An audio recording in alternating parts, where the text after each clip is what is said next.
Hey hi everyone, welcome to another new blog.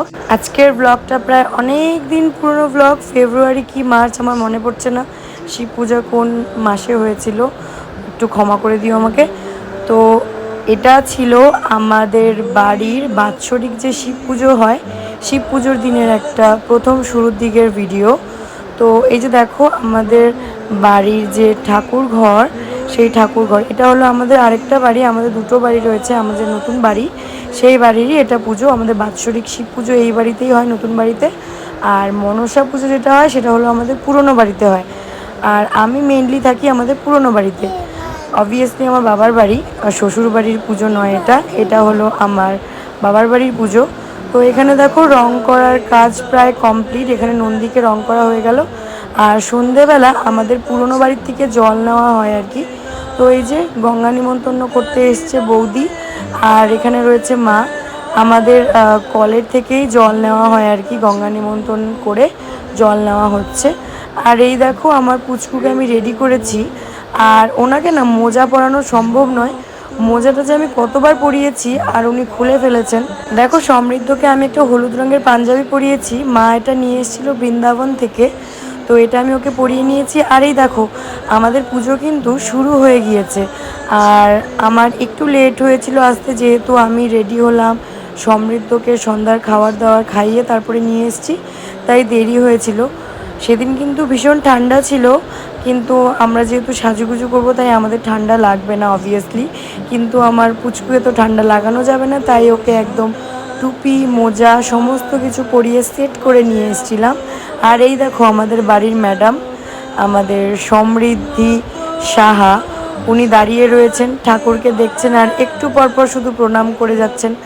বাড়িতে কোনো পুজো হলে সব থেকে বেশি আনন্দ হয় কিন্তু বাচ্চাদের মনের মধ্যে। তো সমৃদ্ধ তো এখন অনেকটাই ছোট, তাই ও সেরকমভাবে বুঝতে পারছে না, কিন্তু সমৃদ্ধি বুঝতে পারছে। তো বাবা প্রথম শিব ঠাকুরকে জল ঢালবে, তো বাবা চলে গিয়েছিল জল ঢালার জন্য। আর দেবজিৎদা মানে আমাদের যে ঠাকুরমশাই, এই দাদাই আমাদের প্রত্যেকবার পূজা করে আর কি। তো দেবজিৎদা বলে বলে দিচ্ছিল, দেবজিৎদা আমরা যখনই জল ঢালি ঠাকুরকে সমস্ত কিছু ইনস্ট্রাকশন দিয়ে দেয়। এখন কিন্তু আমি জল ঢালবো আর সমৃদ্ধর বাবা, আমরা দুজন মিলে ঠিক করেছিলাম যে একসাথে জল ঢালবো, কিন্তু ওইখানের যে শিব ঠাকুরের আমাদের যে মন্দিরটা, সেই জায়গাটা তো অনেকটাই ছোট, তাই ভোগ দেওয়ার পর আর ওই জায়গাটার মধ্যে না বেশিজন দাঁড়ানোর জায়গা থাকে না, একজনই ঠিকঠাক মতন জল ঢালা যায়। কিন্তু আমরা ঠিক করেছিলাম যে দুজন মিলে ঢালবো জল, কিন্তু এইখানে জায়গা নিয়ে একটু অসুবিধেই হচ্ছিল। আর আমার এই ভিডিও করার দায়িত্ব দিয়েছিলাম আমি বাবাকে, বাবা কিন্তু সেরকমভাবে ভিডিও করতে পারে না, কিন্তু বাবাকে দিয়েছিলাম, বাবা নন স্টপ সেখানে দাঁড়িয়েছিল আর দাঁড়িয়ে থেকে ভিডিও করছিল। এই দেখো সমৃদ্ধর বাবাও ওখানে দাঁড়িয়ে আছে। আমরা দুজন যেহেতু ওখানে দাঁড়িয়েছিলাম, জায়গাও ছিল না ঠিক করে ঠাকুরের ওখানে জল দেওয়ার জন্য, তো প্রথমে চেষ্টা করলাম তিনজন মিলে দেওয়ার, যেহেতু সমৃদ্ধর বাবার মানে খুব ইচ্ছে ছিল যে আমরা তিনজন একসাথে জল ঢালব। বলো, এখন ভয়েস ওভার দিচ্ছি, সমৃদ্ধ আমার পাশে শুয়ে আছে আর তাই ও আমাকে ডাকছে, কারণ ও এত ছোটোবেলার সমৃদ্ধকে দেখছে আর তাই ডাকছিল। তো তিনজনে একসাথে দাঁড়িয়ে ওখানে জল ঢালা পসিবল হচ্ছিল না, তাই আমরা ঠিক করলাম যে না, একে একেই সবাই ঢালবো। তো এই যে সমৃদ্ধর বাবা এখন জল ঢেলে নিচ্ছে শিব ঠাকুরকে, আর এরপর আস্তে আস্তে করে আমিও জল ঢেলে নিব।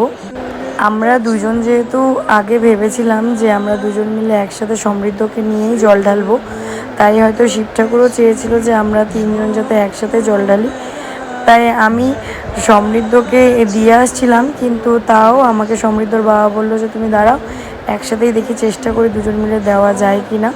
তাই সমৃদ্ধর বাবা প্রথমে দিয়ে নিচ্ছিল, দেন দুজন ভাগ ভাগ করে দিচ্ছিলাম, একসাথে সেইভাবে দিতে না পারলেও দুইজন একসাথেই দাঁড়িয়ে। এ দেখো আমরা যখন ফলটা শিব ঠাকুরকে দিব তখন দুজনেই একসাথে ধরেছিলাম ফলটা, তারপরেই শিব ঠাকুরকে দিয়েছিলাম। তো দেখো আমরা কিভাবে একসাথে দুজন পুজো করলাম। মিলছে পায়ে পা, চোখ যায় জুড়িয়ে, ভাগাভাগি করে নেব পাবো যা কুড়িয়ে। তুমি দেখো আমি আমার ভাগটাও দিয়ে দেব, শুধু দেওয়ার ফাঁকে তোমার হাতটা ছুঁয়ে নেব। চেয়েছিলাম এমন যা হচ্ছে এখন, যতদিন আছি ছেড়ে যেও না গো। অবশেষে ভালোবেসে চলে যাব, অবশেষে ভালোবেসে চলে যাব। যদি সময়ে ফিরে যাওয়া শিখে যেতাম, আরো ভালো একটা মানুষ তোমায় দিতাম। আমি জানলে আগে আঘাত কি পেতাম, তুমি সামনে এলে দাগ কি লুকিয়ে নিতাম। আচমকা ভাম পেরেছ নরম, এত ভাববে নাকি তুমি ভাবো। অবশেষে ভালোবেসে চলে যাব,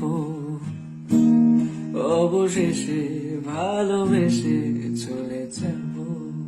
মিলছে পায়ে পা, চোখ যায় জুড়িয়ে, ভাগাভাগি করে নেব পাবো যা কুড়িয়ে। তুমি দেখো আমি আমার ভাগটাও দিয়ে দেব, শুধু দেওয়ার ফাঁকে তোমার হাতটা ছুঁয়ে নেব। চেয়েছিলাম এমন যা হচ্ছে এখন, যতদিন আছি ছেড়ে যেও না গো। অবশেষে ভালোবেসে চলে যাব, অবশেষে ভালোবেসে চলে যাব। যদি সময়ে ফিরে যাওয়া শিখে যেতাম, আরো ভালো একটা মানুষ তোমায় দিতাম।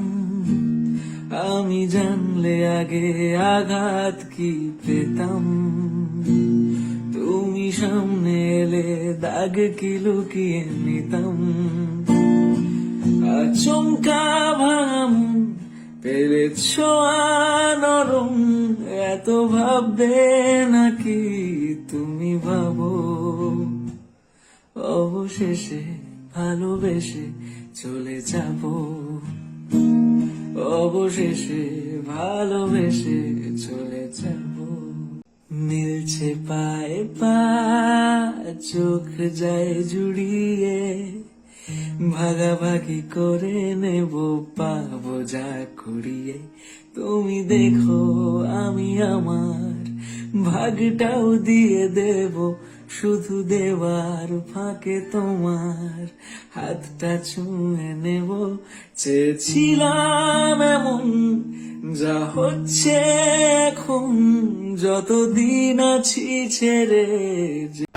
আমাদের দুজনের যখন জল ঢালা হয়ে গিয়েছিল, তারপরে গিয়েছিলাম একটু বাড়িতে, তখনই একটু সমৃদ্ধর সাথে ভিডিও করে নিচ্ছিলাম। দেখো এখন কি সুন্দর সমৃদ্ধর ভিডিওটা যখন দেখছি, সমৃদ্ধ তখন ছোট ছিল, কত শান্তশিষ্ট ছিল। আর যখন আমি ভয়েস ওভার দিচ্ছি, সমৃদ্ধ রীতিমতো আমার চুল ধরে টানছে। তো আমরা তারপর যখন আসলাম, তখন আমাদের অঞ্জলি দেওয়ার টাইম হয়ে গিয়েছিল। তো বাবা ডাকছিল অঞ্জলি দিতে আসার জন্য, তো অঞ্জলি দিয়ে নিয়েছিলাম। আর এখন হবে হচ্ছে যজ্ঞ, যেহেতু পুজোর সব কিছু বাবাই করে আর কি, তাই জন্য ওই বাবাকে দিয়েই যজ্ঞটা শুরু হয়েছিল। আর যজ্ঞটা যখন শেষ হয়, সেটাও বাবার হাত দিয়েই শেষ হবে। তো সেটাই এখন হচ্ছিল, যজ্ঞটা এখন প্রায় শেষের দিকে।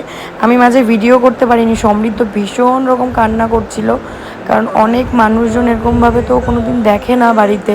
তো আমি একবার ঘরে যাচ্ছিলাম সমৃদ্ধর সাথে একটু দেখা করে আসি, তারপর আবার এখানে আসছি। আবার সমৃদ্ধ যখন কান্নাকাটি করছে, তখন আবার যাচ্ছিলাম। তো এই যাওয়া আসা করতে করতে মাঝে কিছু ক্লিপিংস নেওয়া হয়নি।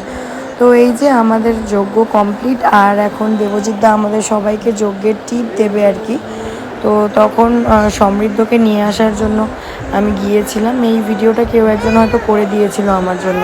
আমাদের অঞ্জলি দেওয়া হয়ে গেছে, তারপর আমাদের যজ্ঞ এখন কমপ্লিট। এখন আমাদেরকে দেবজিৎদা চরণামৃত দিবে, আর চরণামৃত দিয়েই আমরা আমাদের উপোসটা আজকে ভাঙবো। আর এরপরেই আমরা পাবো আজকের আমাদের সব থেকে প্রিয় যেই প্রসাদ। আমি জানি না তোমাদের কার কার এই প্রসাদটা প্রিয়, তো চলো দেখি প্রসাদটা কিভাবে প্রিপেয়ার করে। আমাদের সব থেকে প্রিয় এই প্রসাদটাই, এটাকে আমরা ঘোটা বলি।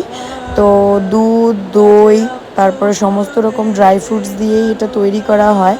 এটাকে আমরা প্রসাদ বলি। ঠাকুরকে যেই দুধটা ঢালা হয় সেই দুধটা দিয়েই মেনলি এই ঘোটাটা তৈরি করা হয়।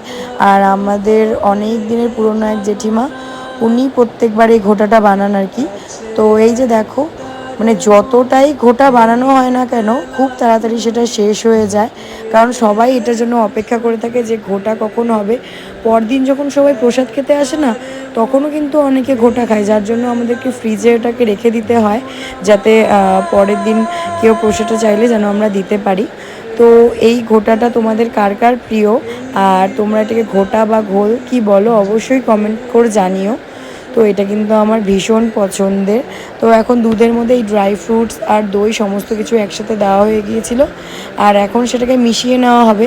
তো এইবারের ঘোটাটা না হালকা একটু পাতলা হয়েছিল, অন্যবার ড্রাই ফ্রুটসের সাথে খুব ঘন হয়, এবার একটু হালকা সামান্য পাতলা হয়েছিল, কিন্তু খেতে কিন্তু দারুণ হয়েছিল যেহেতু শিব ঠাকুরের প্রসাদ। তো এটা ভীষণ ভালো লাগে। আর এখানে সামান্য পরিমাণে ভাং দেওয়া হয়, যেহেতু এটা শিব ঠাকুরের প্রসাদ, তাই জন্য সামান্য পরিমাণে দেওয়া হয়। ভাঙের যে পাতাটা থাকে ওই পাতাটা দেওয়া হয়। যদি আমি কিছু ভুল করে থাকি তোমরা আমাকে প্লিজ কারেকশন করে দিও, যেহেতু অনেক দিন বাদে, প্রায় অনেক মাস বাদে আমি ভিডিওটা এডিট করছি, যার জন্য কিছু ভুল ত্রুটি হয়ে গেলে অবশ্যই আমাকে কারেকশন করে দিও।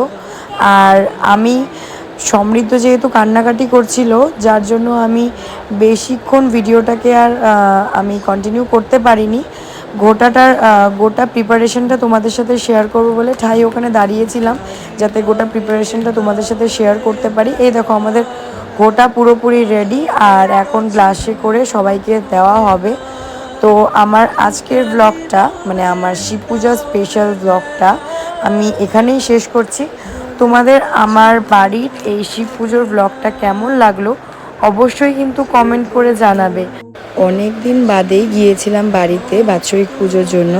তো এমনি তো সবার সাথে দেখা হয় না, পুজোর জন্য সবার সাথে দেখা হয়েছিল, তারই কিছু কিছু ছবি তুলেছিলাম। সবার সাথে ছবি নেই, তো যেটুকু ছবি আমার কাছে ছিল সেটাই তোমাদের সাথে শেয়ার করলাম। তো ছোট ছোট মুহূর্তগুলো তোমাদের সাথে ভাগ করে নিতে কিন্তু মন্দ লাগে না। তো সবাই ভালো থেকো, সুস্থ থেকো, দেখা হচ্ছে খুব তাড়াতাড়ি। টাটা।